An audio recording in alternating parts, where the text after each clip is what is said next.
Jazz and Beyond. Where the standards are always hot. And the mood's just right. On 702 and K-Talk. Jazz and Beyond with Notemba till 9. And we have come to that time on Jazz and Beyond where we start our conversations with incredible guests. And tonight, of course, I did let you in on the fact that our guest is chatting to us all the way in London, Paul Pace, who is a music programmer and legacy manager of the Ronnie Scott's Jazz Club. This is the world-famous jazz club, which was founded by Ronnie Scott back in 1959. But I know so little about it. The man who knows about it all is Paul Pace, whose name and Ronnie Scott's club are just stuck together forever. Hi, Paul. Hi, November. Hi, how you doing? I'm good, and welcome to Jazz and Beyond. Maybe actually, let's start with Ronnie Scott, who he was back in 1959 when he started this jazz club. Well, he was considered leader of his generation. He was an acclaimed saxophonist, and at that time, 1959, he was in a poll-winning group called the Jazz Couriers with a prestigious tenor saxophonist called Tubby Hayes. And so he was actually quite prominent in the jazz world, but he had formed a partnership and a friendship with another saxophonist called Pete King. Mm-hmm. They, as adolescents and kids in the East End of London, they loved music. They started playing instruments and in youth clubs and so on, and then started playing in the dance bands in the 40s. And in the mid to late 40s, there was this revolution in New York and the States generally of bebop, headed by Charlie Parker and Dizzy Gillespie and all those fantastic musicians. And there were these group of younger musicians who played in dance bands such as Ambrose and Ted Heath and so on, such as Ronnie Scott. And they really wanted to play this modern music that was coming from the States. And they over on the transatlantic liners as musicians within the dance bands that were playing on the liners. It was known as Geraldo's Navy because it was a band leader, Geraldo, who was the fixer. Anyway, they went to New York. They disembarked whilst the ship was being refitted, refueled, etc. And then they brought back their memories. They went around 52nd Street, New York, saw their heroes close up. And they also discussed the idea, that was Pete and Ronnie, about doing their own club back in the UK, because there really wasn't a centre for modern jazz. And they were in various bands together in the 50s. And then in 1959, they found this place in Gerrard Street. It was a hangout for cab drivers where they had the cups of tea and got together. But the owner there agreed for them to do a jazz club in the evenings. So that opened in October 59 in Gerrard Street, which is in Chinatown in London. It's quite near Soho. So it's a different location to where it is now. And then it moved over to Frith Street in Soho in 1965 and expanded in 69. So they needed a bigger place to move to. So that's what they did. But the early club was about 100 capacity, generally putting on local groups. And it became a bit of a hub, and lots of other musicians who were coming through, like Count Basie and Ella Fitzgerald, will come in and sit in at the club. So there's photographic evidence to all of that as well. Wow, so it's quite exciting times. And just closing on Ronnie, he died in 96. He was 69 years old, and that's right, yes. Apparently his life was as complex and colorful just as his music. Absolutely, yes. No, he was prone to depression as well as great joy when he was playing. I think his like a lot of musicians, they really found themselves in playing their instrument, and that was certainly Ronnie to a great extent. And he never quite settled down in his personal life. He had a long-time partner called Mary Scott, who's still around. She's lives in Brooklyn now, and we keep in touch with her. But he had a very troubled personal life. But as a jazz man, as a human being, he was actually a hard one to beat. A fantastic player, but also a great humanitarian, along with Pete King. They did lots of kindnesses for up-and-coming musicians, gave them opportunities along the way. So, he's to be honoured in all sorts of ways, really. And Pete King as well, who ran the club as the business, so who's the business side of things. And Ronnie was the figurehead, as it were. Yeah. And then comes Paul Pace. Indeed. Well, I'm just one of the caretakers of the club. I actually went to the club in 1972. That was my first visit. I was there as a schoolboy. I was in my, I think it was about 17 or 18, whatever it was. And we went up with some friends to see Sonny Rollins. Sonny Rollins had just come out of a sabbatical. He'd been away playing on the Williamsburg Bridge, where you can play without annoying any neighbours. Mm-hmm. And he was finding his sound. And he came back in 71, 72. And it was a big fanfare, really, because he'd been off the scene as a major player, probably the next important musician next to John Coltrane in that period. And he brought this new band with him, and it had a bagpipe player called Rufus Harley and a Japanese guitarist called Masao. But there was a queue around the block when we arrived, so we couldn't actually get in on that particular occasion. And the next time I phoned up the club, and Ronnie often picked up the phone himself and answered the inquiries, managed to get to see one of my other heroes, Zoot Sims, a great easygoing swing of saxophonist, a bit similar to Stan Getz and all those other light players. I mean, all inspired by Lester Young, of course. And the first time you went there, you were 17, 18 years old. Yes, that's you loved jazz, but you weren't working in the jazz. You were in architecture. Yes, that's right. That was my previous life. I was 1973.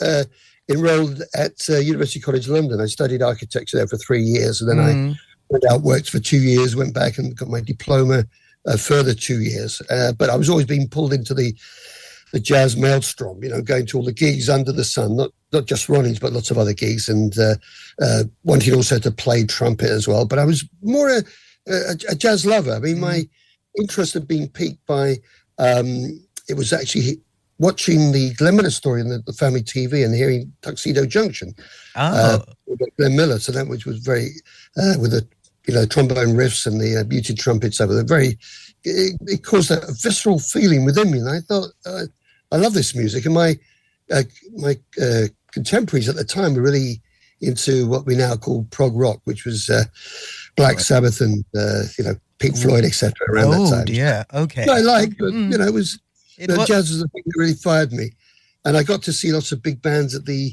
Fairfield Halls in Croydon. That was a place where they used to come. Harry James, Count Basie, Buddy Rich, all these people. So was very fortunate to have that grounding of the time. And when I came to London, it was kind of open house really in terms of finding out the scene and seeing all the great musicians who had gravitated towards what in a way was the Big Apple in Europe, because London became a bit of a magnet for traveling jazz musicians. Sure. Okay. Before I asked about how you then got involved with, Ronnie Scott's, as you're talking about big bands and stuff like that, I asked you to give me, some tracks that you love, jazz tracks. We're going to start off with Frank Sinatra and Count Basie Band. Why this track is special Count to you. Basie is known as the swing machine, for good reason. And Sinatra is kind of the definitive vocalist with big band vocalist, but also was a very good ballad vocalist at the same time. And I love singers as much as I love instrumentalists, and I love the likes of John Hendricks and Mark Murphy, Anita O'Day and Billie Holiday. All these people, I love them all. But Sinatra distills the lyric, delivers the lyric, and he certainly has an innate sense of swing, which actually ties in so well with Basie. They made 3 albums together, and this is a live recording at the Sands in Las Vegas, and it captures the atmosphere so well. And then this. Where or When, it's a wonderful Richard Rodgers song, and arranged by Billy Byers, a great trombonist. And I would say it's what they call in the pocket. It just swings. It's not too long, not too short. It's actually a great radio edit edit because it's less than 3 minutes long. And you would know all about that. That's for sure. Exactly, you do. I know you do. Yes, I was Frank. thinking of it when I turned the track. Yeah. yes, Frank Sinatra and the Count Basie Band. Where or when? Jazz and Beyond, where you come for the jazz and you stay for a good time. Frank Sinatra and Count Basie. Where or when from the album At the Sands, live there, and of course in conversation with Ronnie Scott's legacy manager and music programmer, Paul Pace. What do those titles mean, Paul? Yeah, well, music programmer is my sort of main job there, and I'm part of a team of 3. There's a core of 3 programmers at the club, so we get together once a week and we bring our proposals to the table. And we try and whittle it down to what's going to work at the club. And then it goes to a wider meeting of 2 more people, then a further wider meeting of 2 more people. So it can be quite a large team of us programming, because the club puts on music every night of the week. And we do Sunday lunchtimes on top of that. But it's probably the biggest employer of musicians in the world, in terms of clubs, venues go. So that's that part of it, which is obviously lots of other layers to it. Yeah. And music legacy is really, because I've been involved with the club for so long as well, and I love the history of it. I'm digging deep into who played there in the past, as well as who's playing there recently and so on. But trying to put all that together, because it's never been told in detail. There are a couple of books that have come out on Ronnie Scott's, very good books indeed, but it's knowing, you get some surprises about who played there, like Roberta Flack doing a showcase there, Stevie Wonder doing the same, as well as bands like Stan Kenton, Count Basie, who played in the club, the Thad Jones, Mel Lewis Band, some amazing musical events and what they were like. Yeah. Yeah, and what has grown to be known, true or false, you will correct me, is that it's very difficult to play at Ronnie Scott. Never mind to be an audience member. Yes, you're absolutely right. I mean, again, for good reason. We try and uphold the standards. I mean, Pete and Ronnie set some very high standards for the musician. You're talking about a who's who of music in the last 60 odd years, passed through the portals of Ronnie Scott. You can count on one hand the number of notable jazz musicians who didn't play there. All the rest played there, except for the likes of Duke Ellington, maybe Errol Garner, John Coltrane. They didn't get into the club, but they weren't able to present them. But all the others, all the Dizzy Gillespie's, Horace Silver, Art Blakey, all the great players, and then lots of other musics as well connected with jazz. I mean, the Cuban jazz invasion of the 80s, that was quite significant. That was the likes of Ray that spawned Chucho Valdez and Arturo Sandoval and Paquito de Rivera, and all these fantastic musicians who came and played in the club. But as you say, it is difficult to get to play there, because people have got to, in a way, measure themselves against what's already been put on. It's not to say that opportunities are not given for up-and-coming bands. I mean, that we do our best in that sense. So there are certain slots that work well. The late shows, for example, we have lots of mostly local bands, but some overseas bands playing a more sort of upbeat, funky thing, and it's more of a hang than it is a sit-down concert, which is what the main shows are more about. And there's obviously, sorry, yeah. No, I was going to say, what excites me is that some South African musicians are now can boast of having played there. I know Bokani Daya has been there in this past year. That's right. No, that was a very exciting find. I mean, that was through the kindness of Alexander Beats and his team, and also Andre Leroux from South Africa, as you know, Alexander. Yeah. And Andre, who's a larger-than-life character, but they're both amazing people putting on great music. Those two together are just, oh my goodness, dynamite. And then a headache for me. Yeah, that's true. As well. Yeah, you've got to watch where they go. They're all over the place. And so just to get back to the basics, Alexander and his team have been running this amazing festival in the Netherlands, in Amersfoort, in Central Holland, near Utrecht.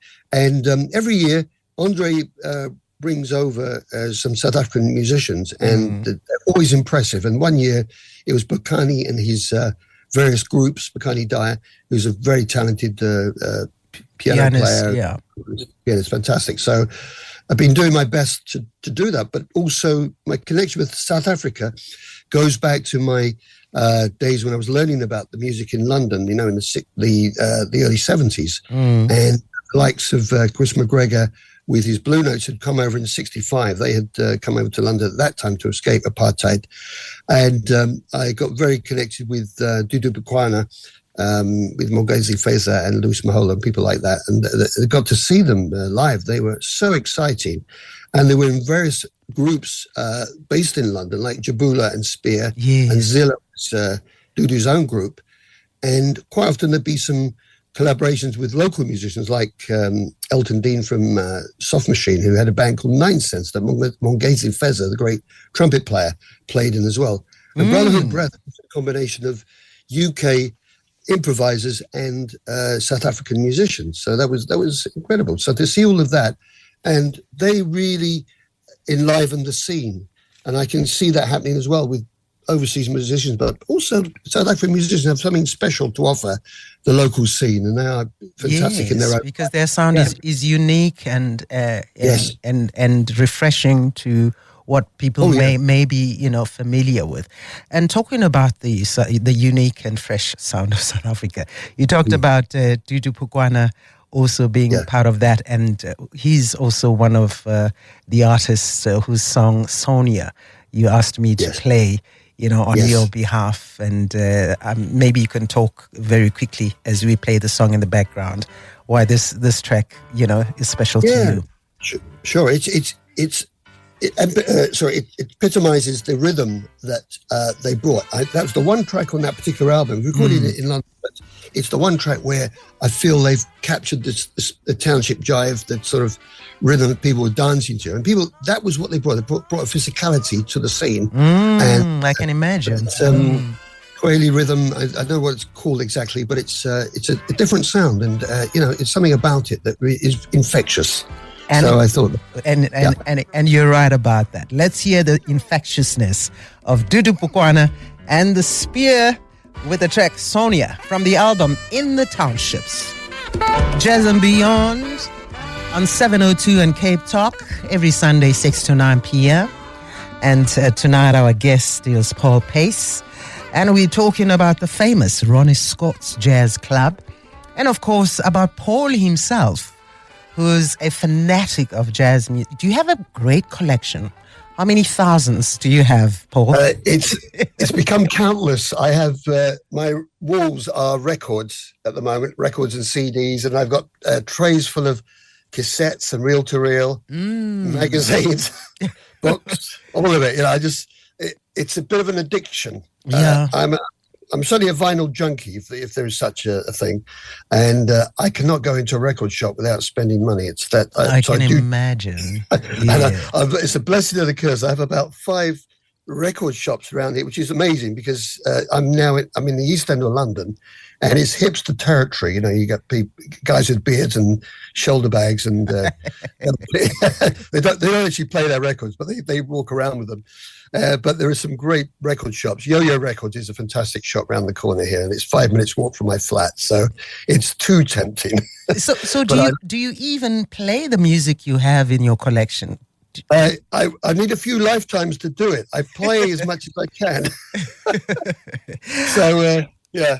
So how about you? You have a good collection? I'm okay. I'm okay. Yeah, okay. I'd love more, much more. I'd love much more. Yeah. But I think a very important question for us here is, our jazz clubs don't last as long. What's the magic of Ronnie Scott's? It's been there a long time. It's outlasted a lot of other clubs. It's 65 years, and it's just it's the passion of 2 individuals who put it together. They realized they had to, in order to make it a business, they had to be an international jazz club. They couldn't just feature local artists, and that's when they brought in Zoot Sims in 1962. Then it followed with all the greats at that time, Stan Getz and Freddie Hubbard and all these great musicians playing in the club. That was the way they could make it different and special.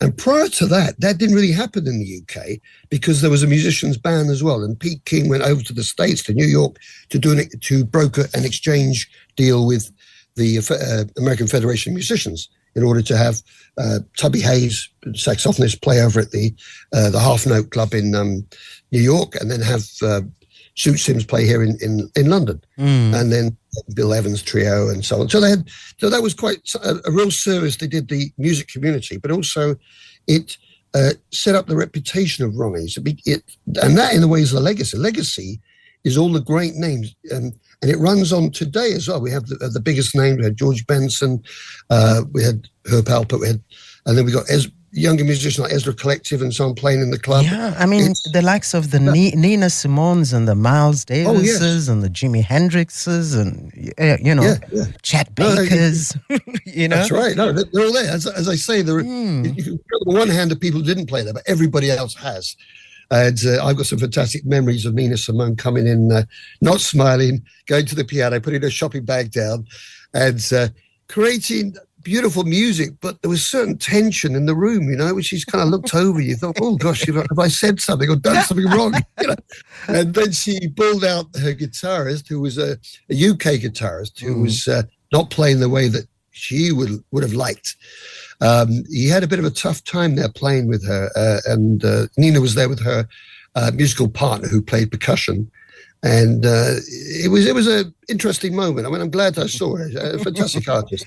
But I can imagine that. Yeah. She had that intimidating kind of expression. Yes, sometimes. Exactly. Yeah, you hit the nail on the head. That's right. Intimidating is a good word. I'd always get the table right at the front by the stage because in those days there was always trouble with what we call suits coming in. Suits are businessmen coming with their entourage and just talking all the way through the music. Despite so that was a real. I mean, Ronnie and Pete did their best to keep all of them quiet and so on, go around the tables, or the staff did. And I remember one occasion when Chet Baker was actually 3 feet away with his trumpet, looking down at the floor and playing beautifully. And there was a guy just talking to his friends about his record collection. I thought, well, you got the real deal there in front of you, and here you are showing off.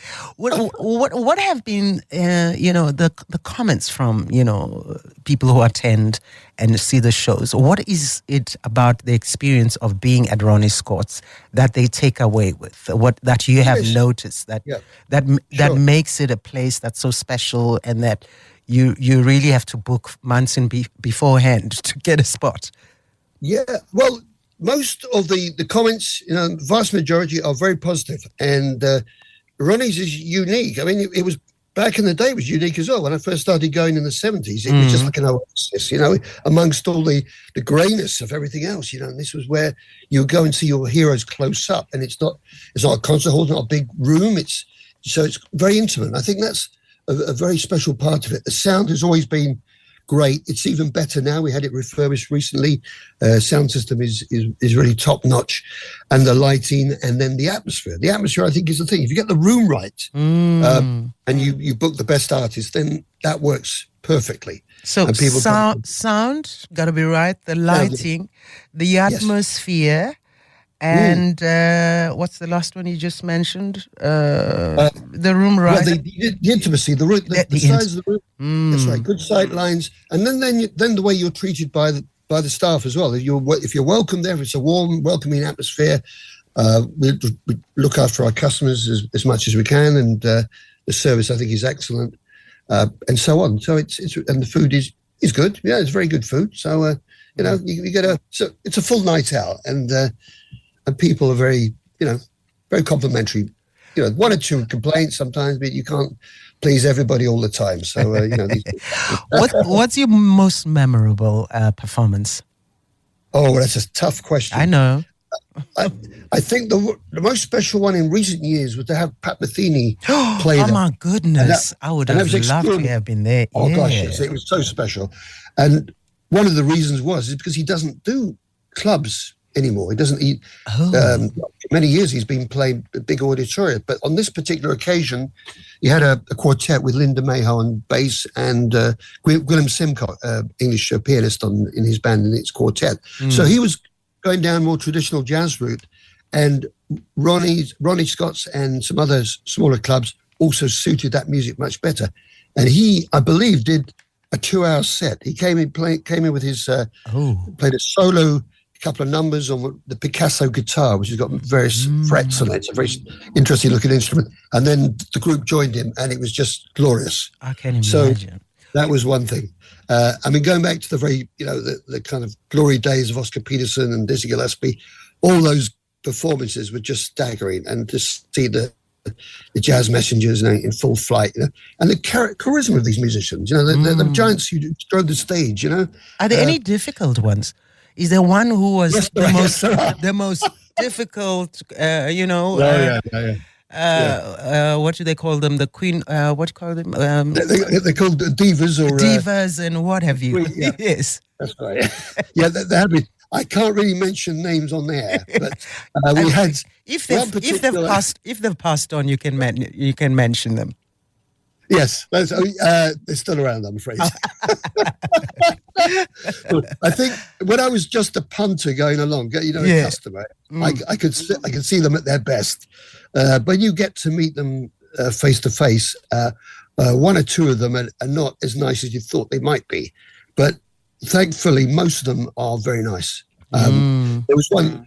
Looking at the negative side, we had one particular musician who wouldn't leave. He was dropped off he flew into the airport, Heathrow Airport, and he stood around whilst we got hold of the right class of Mercedes to pick him up, because we had sent a Mercedes was in the contract, in the rider, but it was a Class E rather than a Class C or whatever it was, and then he came in. He was miserable, and he complained to the audience that it had been a mess up at the airport.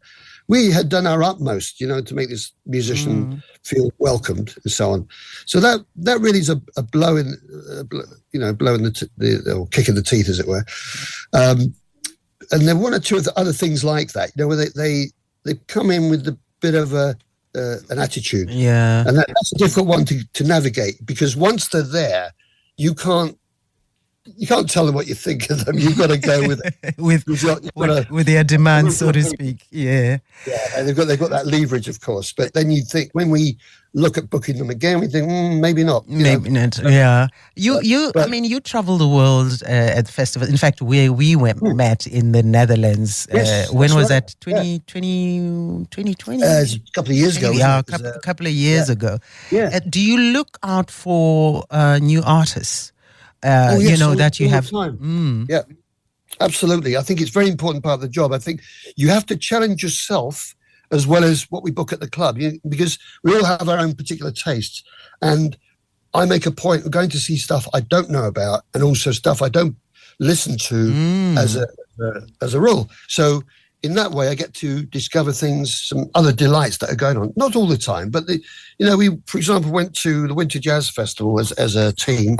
New York, there were three bands there that were extraordinary. One was SML. That was a techno jazz group from Los Angeles, who were fantastic. Mm-hmm. And then we saw Chris Davis, a fantastic pianist, playing at the Village Vanguard with Robert Hurst on bass. And it was a superb concert. So we're looking at booking her and the other band. Wow. And the third one was a singer called Tyreek McDowell, who won the Sarah Vaughan contest a year ago. Mm-hmm. And he's extraordinary. He's got that legacy from Oscar Brown Jr.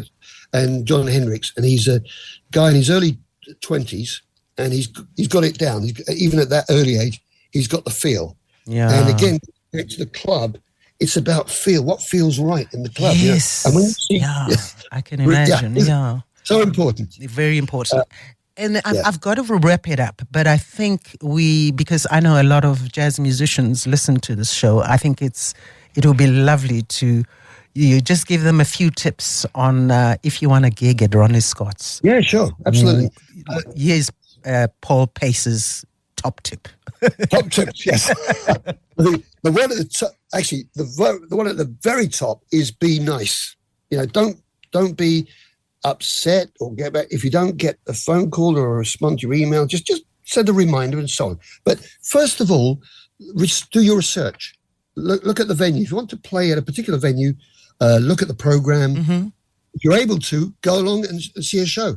Go in and support it. Support the venue. I'm not talking just about Ronnie's, but everywhere. And I think that's the scene, doesn't it? It needs musicians with an open heart, open mind.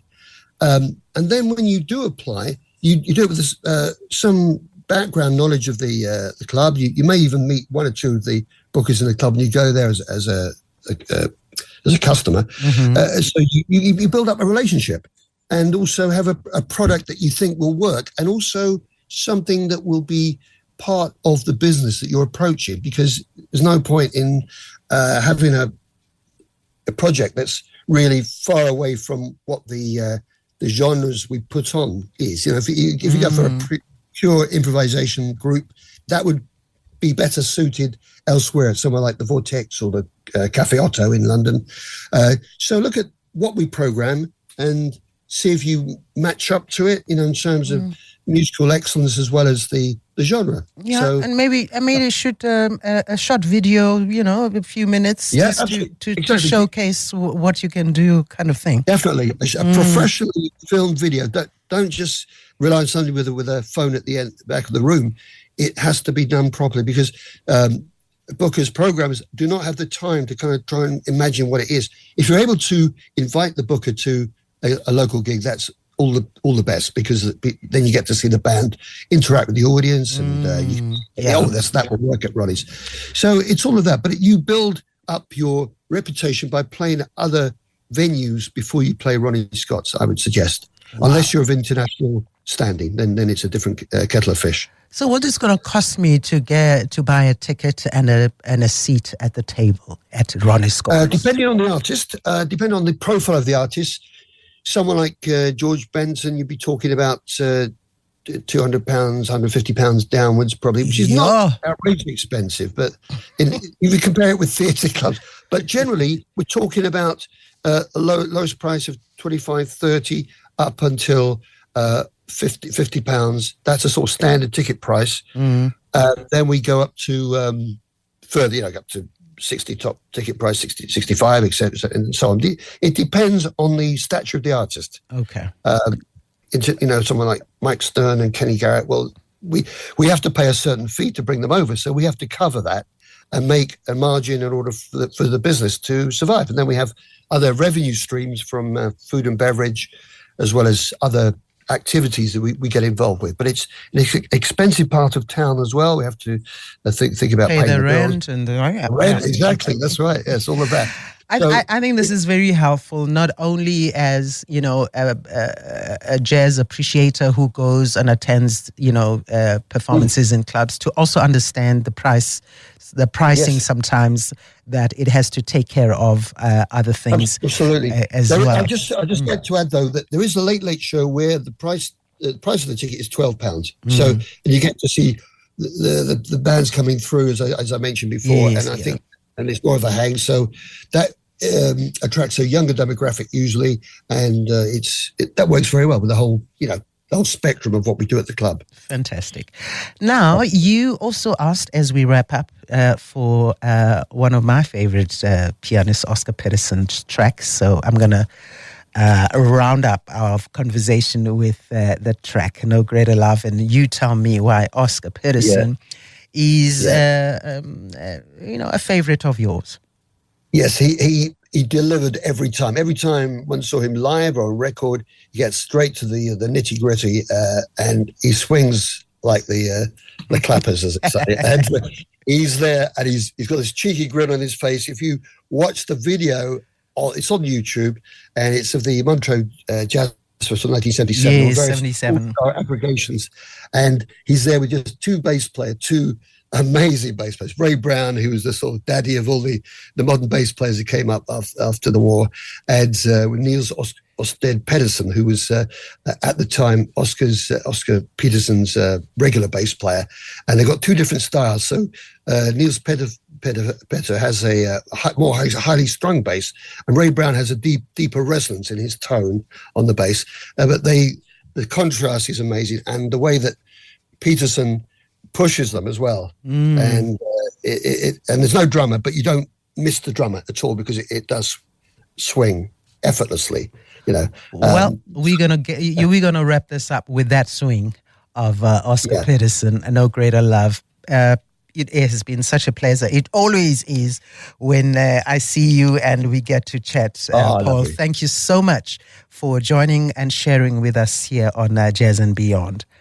And it's been my pleasure, it's been looking forward to seeing you again soon, though.